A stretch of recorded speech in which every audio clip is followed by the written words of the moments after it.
নমস্কার, সকলকে শুভ সন্ধ্যা। আমার ছোট্ট ইউটিউব চ্যানেলে আরেকবার সকলকে স্বাগতম জানাই। আজকে আমি আপনাদের যে বিষয়টি নিয়ে আলোচনা করব সেটি হলো ভারত পাকিস্তান যুদ্ধবিরতি চলছে। এই যুদ্ধবিরতি অবস্থায় আমাদের সামনে উঠে এসেছে বেশ অনেকগুলো দিক। আমরা জানতে পেরেছি এই যুদ্ধবিরতিতে আমেরিকা একটি গুরুত্বপূর্ণ ভূমিকা রেখেছে। এই নিয়ে অনেক প্রশ্ন উঠেছে, অনেকে অনেক রকম সমালোচনা করছে, তবে আমি সম্পূর্ণ একটি ভিন্ন দৃষ্টিকোণ থেকে এই ব্যাপারটিকে আপনাদের সম্মুখে তুলে ধরব। আমার যে টাইটেলটা ছিল সেটা হলো জম্মু কাশ্মীর সমস্যাটা কি সত্যি এখনো ইংরেজদের হাতেই এর চাবিকাঠি রয়েছে? অনেকেই হয়তো ইংরেজ নামটি শুনে অবাক হচ্ছেন যে কেন আমি ইংরেজদের কথা বললাম। আসলে এই কাশ্মীর সমস্যার ইতিহাস যদি আমরা দেখি, আমরা দেখতে পাবো যে এই সমস্যাটা শুরু হয়েছিল ইংরেজদের হাত ধরে। ভারতবর্ষ যখন স্বাধীন হয় তখন ভারতের শেষ ভাইসরয় ছিলেন লর্ড মাউন্টব্যাটেন। যখন দ্বিজাতিতত্ত্বে ভারত ভাগ হচ্ছে তখন ভারতবর্ষে প্রায় 550-এর উপর স্বাধীন ছোট ছোট রাজ্য ছিল। তখন সিদ্ধান্ত হয়েছিল যে এই রাজারা যারা পাকিস্তানে যোগদান করবেন আর যারা ভারতে যোগদান করবেন, কিংবা কেউ যদি যোগদান না করে সে স্বাধীন হিসাবে থেকে যাবে। এইভাবে লর্ড মাউন্টব্যাটেনের এই চালে জম্মু কাশ্মীর স্বাধীন রাষ্ট্র হিসাবে থেকে যায় এবং যার রাজা ছিলেন হরি সিং। ইংরেজরা তখন যে চালটা চেলে দিয়েছিল তারপরেই শুরু হয়ে যায় এই কাশ্মীরকে কেন্দ্র করে লড়াই। প্রথমে পাকিস্তান কাশ্মীরকে নিজেদের অধিকারে নেওয়ার জন্য আক্রমণ করে। পরবর্তী সময়ে হরি সিং ভারতের প্রধানমন্ত্রী জওহরলাল নেহেরুর কাছে আশ্রয় প্রার্থনা করেন এবং জওহরলাল নেহেরু তার সেনাবাহিনীর মাধ্যমে পাকিস্তানকে হটিয়ে দেয় এবং তারপরে বিভিন্ন চুক্তির মাধ্যমে কাশ্মীর ভারতের অন্তর্ভুক্ত হয়েছিল। কিন্তু ইংরেজদের তৈরি করে যাওয়া ভূস্বর্গ কাশ্মীরকে নিয়ে সেই অশান্তি তারপরের থেকে চলতেই থাকে এবং সেই অশান্তি 2025 সালে বৈশানর ভ্যালিতে যে জঙ্গি হামলা হলো এবং সেই জঙ্গি হামলাকে কেন্দ্র করে ভারত পাকিস্তান আরেকটি যুদ্ধের সম্মুখীন হলো এবং বেশ কয়েকদিন যুদ্ধ চলল।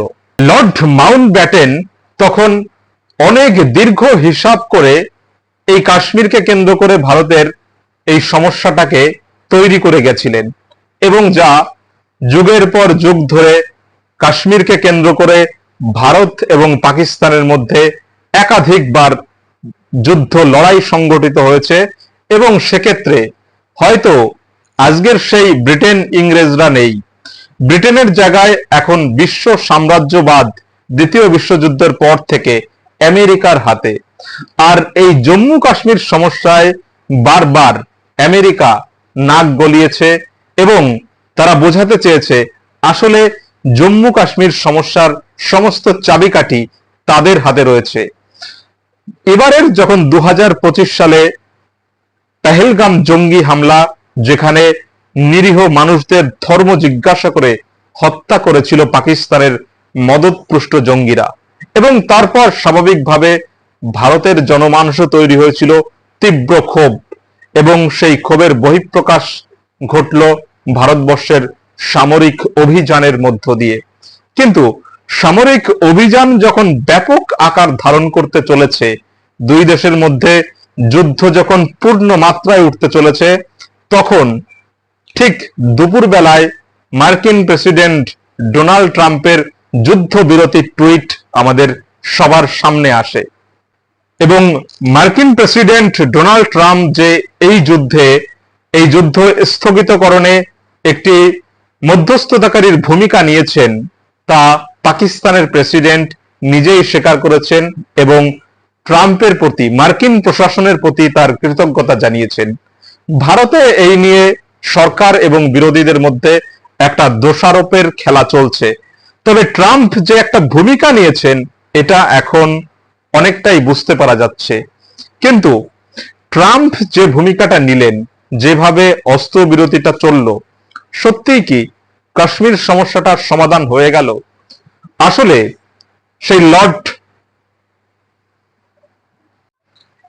লর্ড মাউন্টব্যাটেন যে সমস্যাটাকে তৈরি করেছিলেন, আমেরিকাও চায় সেই সমস্যাটা জিয়ে থাকুক।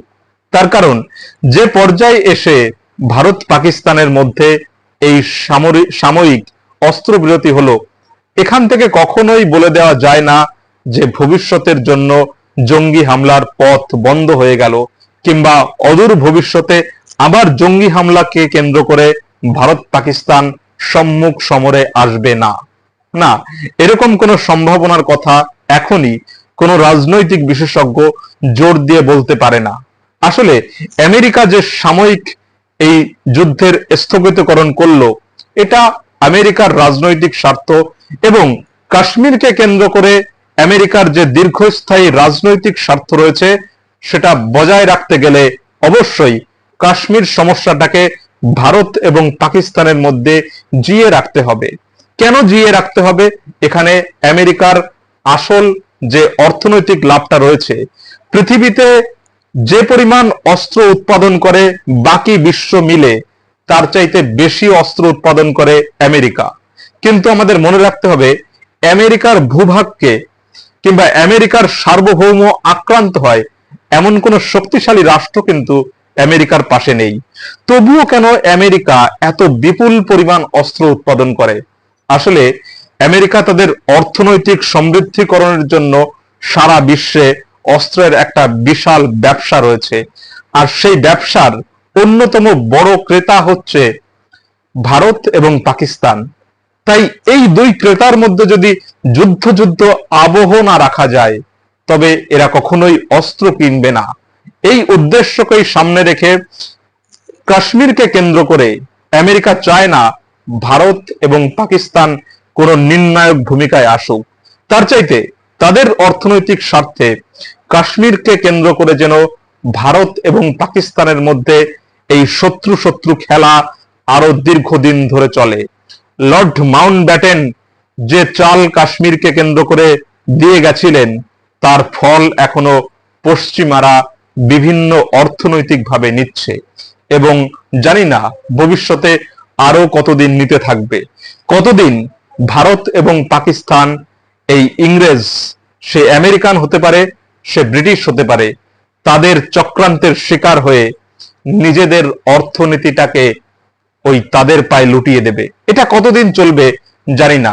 কবে ভারত কিংবা পাকিস্তানের রাজনীতিবিদরা তাদের সত্যিকারের, তাদের সঠিক সিদ্ধান্তটা তারা কবে নিতে পারবে, এটা বলতে পারবো না।